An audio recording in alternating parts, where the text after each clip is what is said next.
Well, 32 million users had their hearts stop within them in fear when they heard that hack activists had leaked the personal information of adultery website Ashley Madison's subscribers, from politicians to actors to, unfortunately, even faith leaders. The private lives of those exploring adultery were now in the public arena for all to see. But as the media began to unpack this story, a bigger question emerged, and it's a question the faith community, I think, needs to answer. Is adultery fatal? Can a marriage be saved? And what do we do about the substantial numbers of those seeking love outside of their relationships? Well, to help us sort through it all today, registered psychotherapist Tara Lalonde joins us. Thank you so much for coming. Oh, it's my pleasure to be here. This is such an important issue, and I really think it's great that you here at 100 Huntley Street are addressing this, because often we think, this is just something that happens out there. This happens in the Christian world so much more, and we need to address it too. And we take it so hard when it happens within the Christian world, because you told me before the show that so many people say to you, like, I never thought I would be here, I never intended to be here, and the shame that we feel because this goes against our morals, it goes against what we know is truth. How do you walk people through that? Well, part of it is, I want to encourage everyone recognizing, even as Christians, we are susceptible to all the sins of the world. And just because we have Jesus doesn't mean, well, I'm never going to sin that way. Or just because we have strong convictions that that's wrong, I would never do that. Well, sure, we can say that. But then when life happens to us, and life happens, and marriage is difficult, then we can find ourselves getting closer and closer, still deceiving ourselves, thinking, I would never go that far though. And we just keep going closer and closer to the edge until, oh, I'm here. How did I get here? What we need to do is recognize, even I, but by the grace of God go I. So if I want to avoid that, I need to put in place margin so that I don't go there. If I fall, I'm nowhere near the edge. And that's what happens, right? We get overconfident. We think because we're a Christian, we're not going to be tempted. Because we're a Christian, that's never going to happen to us. Or that'll protect us. Right. But the Bible's very clear that we're all going to be tempted. And the Bible's very clear, but for the grace of God go I. There's no judgment about this, right? But there has to be wisdom and protection, especially if you're vulnerable, especially if you're struggling in your marriage. Yeah. And that's the key piece.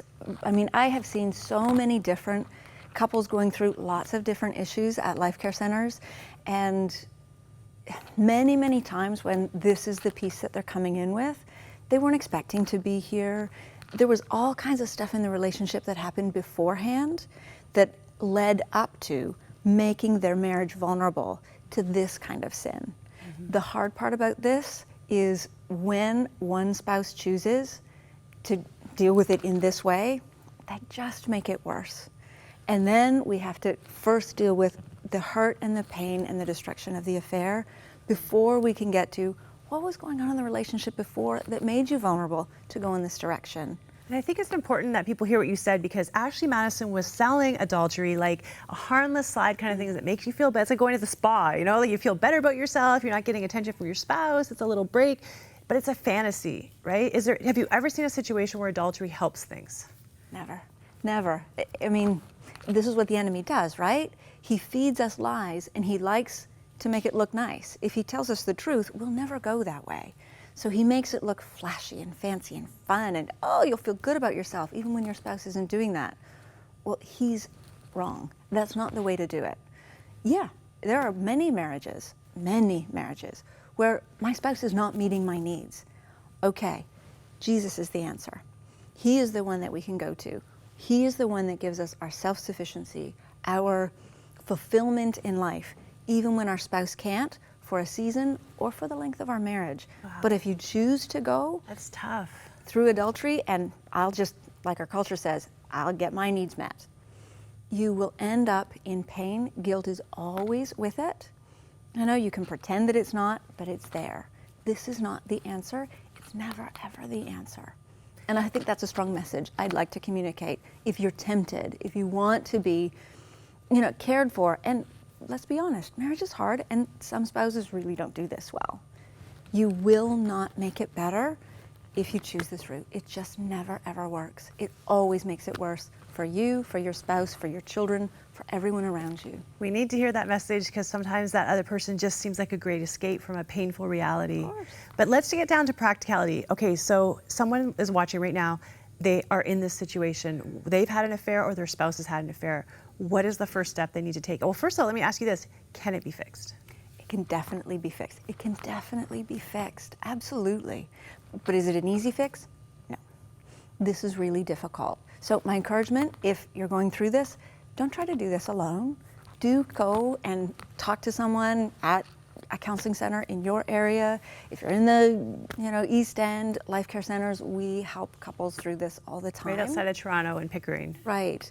But go and talk to somebody. And basically what you're going to find when you go, just so you're prepared, therapists are going to be there. Nobody's going to judge you. Right? That's important. If you're the one who has stepped out of the marriage, you will not be judged in this. This is not going to be tar and feather the one who stepped out and the therapist siding with the one who didn't.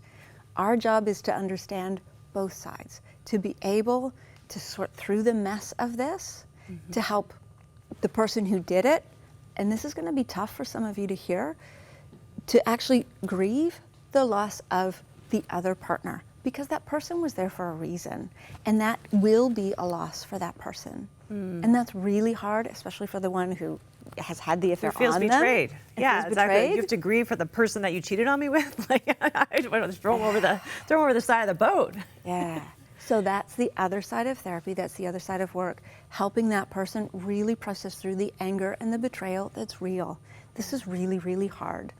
And then once we've worked through kind of both those sides, then it's being able to bring that forgiveness.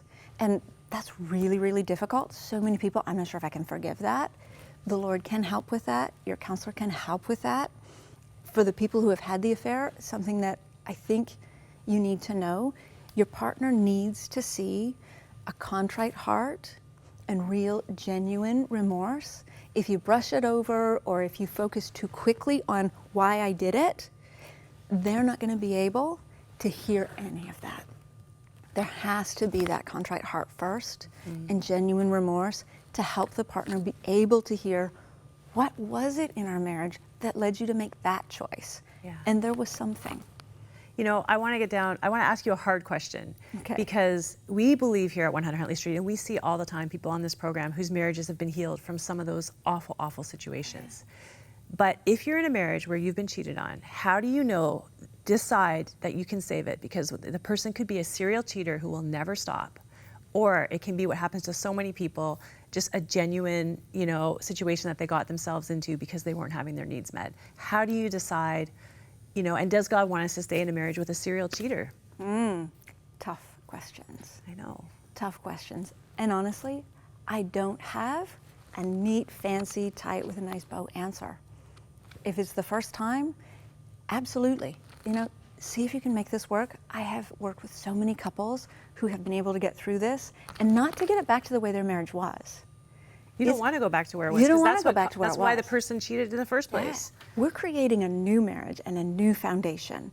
And if both partners are willing to do that, God will blow you away.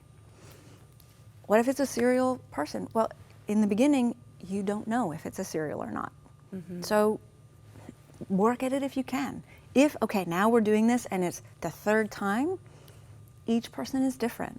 This might be the time that God gets a hold of that person and turns it around. And God can turn around anybody who's addicted to anything and any behavior. We've seen it. We see those stories every day here. Yeah. And it's just really, affairs, people think it's just selfishness. Well, okay, on the surface, but oftentimes people having affairs, it also comes from an insecurity and a broken place. There are lots of different reasons. Some of it's in the marriage, some of it they bring into it from family of origin, from pain that they have. And it may not be, the affair is the symptom, but we need to help couples and individuals work through, what is it that compels me to do this over and over? And I've had people come and in tears, and I keep doing it, and I don't want to do it, and I just can't stop. That's a different thing than somebody who just, I'm going out and doing this. Yeah, totally. It's like an addiction. They want to stop. So we need to work with that addiction piece. We need to work with what's at the heart of that for them so that they're getting the needs and the emptiness met in a way that is going to be helpful for them, that's going to be holistic in their marriage, and is connected to God and letting Him pour in and loving them. There's so much more wisdom that we could unpack here. I wish we had an hour and we could do like a therapy session for everyone who's watching right now, but you have been an amazing resource and you're bringing hope in an area that's really needed. Thank you so much. There is hope. I love that. You know, that's what we're all about here on this program is hope. We see it every day here. We have people come with stories that sometimes we can't even believe, but God is able to do more than what we could ever imagine. If you're in a marriage, if you're struggling, if you've been cheated on, if you're the cheater, there is hope for you. We heard earlier from Will Davis in this show, no one is beyond the grace of God. God's grace can touch every single life. If you are struggling and you need someone to talk to, we have prayer lines here just for that reason, just for people like you. Why don't you invite God into your marriage? Why don't you give him a chance to see what he can do? There is hope for you.